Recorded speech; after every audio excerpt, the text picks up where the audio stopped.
ओम श्री गणेशाय नमः। ओम नमो भगवते वासुदेवाय।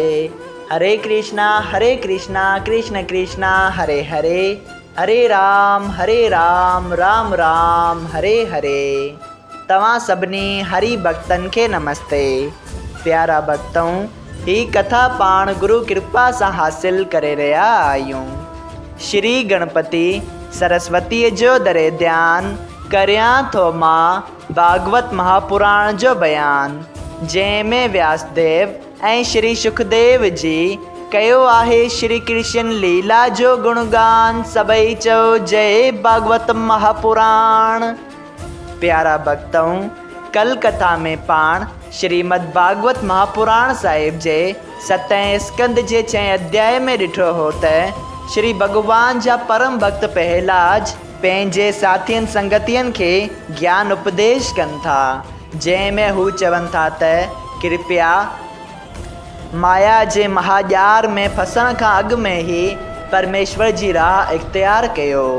अञा पाण नंढड़ा बालक आयूं, अञा पाण के माया मोह न घेरियो आहे। सो जेकॾहिं माया मोह पाण के घेरे वठंदी त पाण लाइ माया जे बंधन खां छुटण ॾाढो मुश्किल थी पवंदो।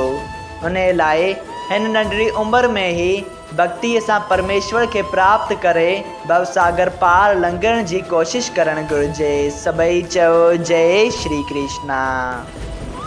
अज पाण श्रीमद् भागवत महापुराण साहिब जे 7 स्कंद जो 7 अध्याय शुरू करे रहा आयूं, जंहिंजो नालो आहे नारद मुनीअ जो प्रहलाद के माता जे गर्भ में उपदेश करण। प्रहलाद छोकरन के ॿुधाइनि था त जॾहिं हिरणाकश्यप मुंहिंजे चाचे के वरा भगवान मारियो हो ऐं हिरण्यकश्यप मुंहिंजो पीउ तप करण वास्ते हिमाचल पर्वत ते वियो हो, तॾहिं उन जे पर पुटु इंद्र वज वठी नमोची ऐं ॿियनि दैतन के पंहिंजे बल सां मारे भॼाए छॾियो हो ऐं दैतन जी ज़ालनि खे पकिड़े देवलोक में वठी पए वियो त वाट ते नारद मुनि गॾियसि, जंहिं पुछियसि त हे इंद्र, इन्हनि ज़ालनि खे छा लाइ वठी थो वञी? इंद्र जवाबु ॾिनो त हे मुनेश्वर, दैतन असांजो राज खसे असांखे घणा दुख ॾिना हुआ, तंहिं करे बदिले वठण लाइ उन्हनि जूं ज़ालूं क़ैद कयूं वयूं आहिनि। इहा ॻाल्हि ॿुधी नारद जी खेसि सलाह ॾिनी त हे इंद्र, इन्हनि ज़ालनि में हिरण्यकश्यप जी स्त्री जंहिंजे गर्भ में प्रहलाद आहे तंहिंखे छॾे ॾे। प्रहलाद पूर्ण भक्त आहे जेको देवताउनि जी मदद कंदो। इहो ॿुधी इंद्र मुंहिंजी माउ खे नारद मुनीअ जे हवाले कयो ऐं इंद्र मूंखे हरि भक्त सम्झी गर्भ मां परिक्रमा ॾेई इंद्रलोक में हलियो वियो ऐं नारद मुनि मुंहिंजी माउ खे ब्रह्मण ऐं रकेश्वरनि जी जाइ ते जिते उन्हनि तप ऐं सुमरण वेठे कयो उते अची विहारियो। उहे रकेश्वर मुंहिंजी माउ खे खाधे पीते ऐं कपिड़नि ॾियण जो ख़्यालु रखंदा हुआ। कॾहिं कॾहिं मुंहिंजी माउ पंहिंजे पति ऐं कुटुंब खे यादि करे रोअंदी हुई त नारद मुनि ऐं उहे ब्रह्मण रकेश्वर केतिरनि क़िस्मनि जा ज्ञान खेसि ॾींदा हुआ ऐं चवंदा हुअसि त ए कायादू, तूं का बि चिंता न कर, दुनिया में कॾहिं दुख थो थिए त कॾहिं सुख थो थिए, तंहिं करे तूं धीरज कर। थोरनि ॾींहंनि में तुंहिंजो पति हिरण्यकश्यप मंदराचल जबल तां मोटी अची टिनी लोकनि जो राज कंदो ऐं तूं महाराणी थींदीअं।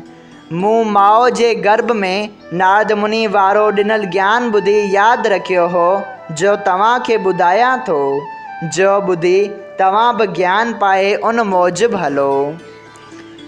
जंहिं वक़्तु मुंहिंजी माउ खे नारद मुनि इहो ज्ञान ॿुधायो तंहिं वक़्तु उन चयो हो त इहो ज्ञान तोखे हासिल न थींदो, पर जो गर्भ में ॿारु आहे तंहिंखे यादि रहंदो। तंहिं मूजिबि मूंखे इहो ज्ञान प्राप्त थियो आहे, जंहिंजो वर्णन करियां थो त आदमीअ ते बालकपणी, जवानी ऐं ॿुढापे जूं 3 अवस्थाऊं अचनि थियूं। परमेश्वर परमात्मा पुरुष जंहिंजो तेज सभिनी जे शरीर में रहे थो, जो जीव आत्मा सॾाए थो, उहो सदाईं हिकु रूप आहे, न की वधे थो ऐं न की घटिजे थो। जंहिंखे को बि दुख ऐं सुख नथो थिए। जेको उन ईश्वर खे ईअं ॼाणे थो सो सदाईं सुखी रहे थो।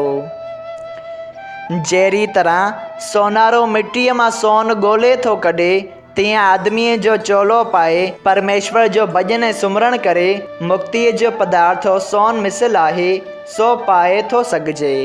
जेके माण्हू धन ऐं कुटुंब जो सुख था घुरनि सो त सदाईं क़ाइमु नथो रहे, पर हरीअ जे भॼन करण सां जो सुख मिले थो सो सदाईं ऐं महापर्य ताईं बि क़ाइमु रहे थो। तंहिं करे तव्हां काम, क्रोध, लोभ ऐं मोह खे जीते भॻवान जी भक्ति करियो, जीअं तव्हांजो बेड़ो पार लंघे वञे। ज़ाल, औलाद, राज, फ़ौज, किला, हाथी, घोड़ा ऐं ॿिया असबाब कंहिं बि कमु नथा अचनि। न मरण वक़्तु कुटुंब वारनि मां को बचाए सघे थो, बल्कि मौत खां पोइ त लाश खे जल्द ई घर मां ॿाहिरि कढियो वञे थो। इहो सभु माया वारो मोह छॾे ॾियो।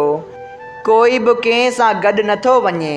किला ऐं मकान वग़ैरह किराइण सां बि अहिड़ो जल्द नथा किरनि जहिड़ो ही शरीर जल्द किरी नास थी वञे थो।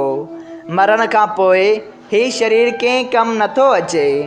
आदमी सुख मिलण वास्ते 8 ई पेर खणी उधम करे त बि परमेश्वर जी दया ऐं कृपा खां सवाइ उहो सुख उनखे नथो मिले।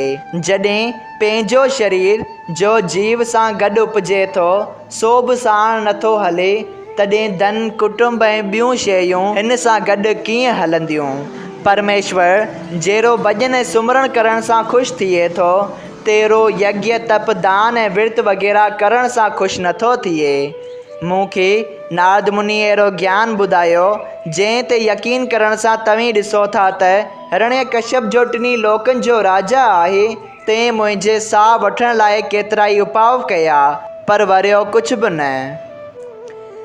जेकॾहिं तव्हीं पुछो त असीं दैतनि जा पुत्र मांस खाइण ऐं शराब पीअण वारा आहियूं, असांजो तप ऐं भॼन श्री नारायण जी कीअं क़बूल कंदो, सो अहिड़ो वीचार न करियो। मुंहिंजी ॻाल्हि जो यकीन सम्झो त देवता या दैत या आदमी जो परमेश्वर जो तप ऐं सुमरण करे थो सो हिन खे प्यारो आहे। ॾिसो, मां बि दैत जो पुटु आहियां ऐं श्री नारायण जीअ जी शरण वरिती अथमि त मुंहिंजा प्राण बचिया आहिनि। न त मुंहिंजो पीउ हरीअ जो भॼन करण खां रोक कंदो या दुख ॾींदो त बि परमेश्वर जी मदद सां उन्हनि जो बल तव्हां ते असरु न कंदो। एतिरो ज्ञान ॿुधी सभिनी छोकिरनि चयो त हे पहलाज, असां तुंहिंजो उपदेश मञियो ऐं अॼु खां गुरूअ जी ॻाल्हि कूरी सम्झी तुंहिंजी चवण मूजिबि कंदासीं। सभई चओ जय श्री कृष्णा। श्रीमद् भागवत महापुराण साहिब जे 7हें स्कंद जो 7हों अध्याय संपूर्ण थियो। अगरि तव्हां सभिनी हरि भक्तनि खे हिन कथा मां लाभ हासिल थियो हुजे त कृपया हिन कथा खे ॿियनि हरि भक्तनि सां शेयर कजो त उन्हनि जो बि भलो थिए ऐं तव्हांजो बि भलो थिए। सभई चओ जय सिया राम। राधे राधे।